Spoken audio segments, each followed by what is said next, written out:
The Senate office building, the new Senate office building, was quite a political issue the last time around. Senator Han, your group is in the state office building. That's correct.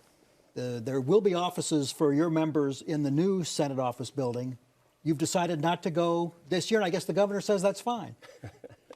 Well, it really, I mean, does anybody really care where we have offices? I mean, I'm a little bit surprised that this has become such a big idea. Well, you guys kind of cared, evidently. Well, what we know is we have a glut of office space in the Capitol complex. There's a lot of room. There is a cost to move, and we've got offices. Our constituents know where they are. They're working just fine for us, and so we're happy to stay where we are. If there's a particular need for the space we have, obviously we're going to move, but the admin has said publicly that there is no plan for that space, so we're happy to stay where we are for now. Remind us how this came to be. This was such a, I think Leader Thiessen feels that maybe some of his members were beaten on this issue last time around in the House. The criticism was in the tax bill, not in the bonding bill, kind of surreptitiously done, and you were kind of seen as the architect of all that.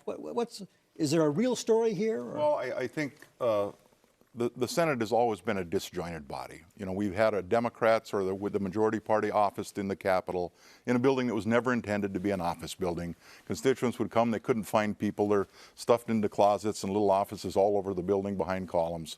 And then the minority party was officed across the street over in the state office building. And many of us just felt that the Senate would function better if we could get all the members, Democrats and Republicans, all in the same building, that we could I often describe it as, let's all drink from the same water cooler.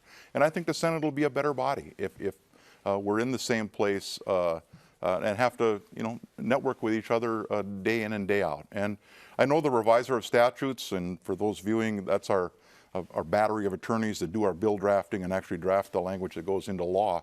We're renting space for them off the Capitol campus.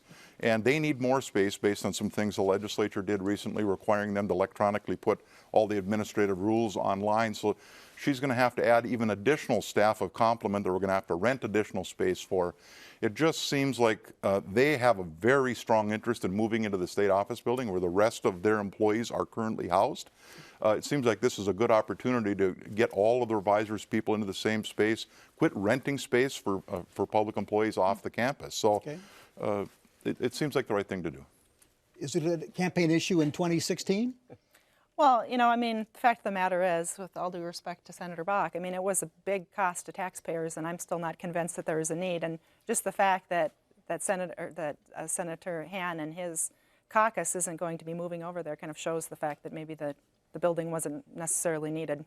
Well, I think. I would say if we're really talking about unnecessary costs, the fact that Speaker Doubt and Majority Leader Pepin decided to hold our next session in a construction zone at a higher cost than we could have had being in the Senate building, that seems to me actually to be a huge waste of money. And the fact that it's $500,000 as opposed to $300,000. The documents that were provided to Speaker Doubt said exactly that, and you can go back and read them, Representative Pepin.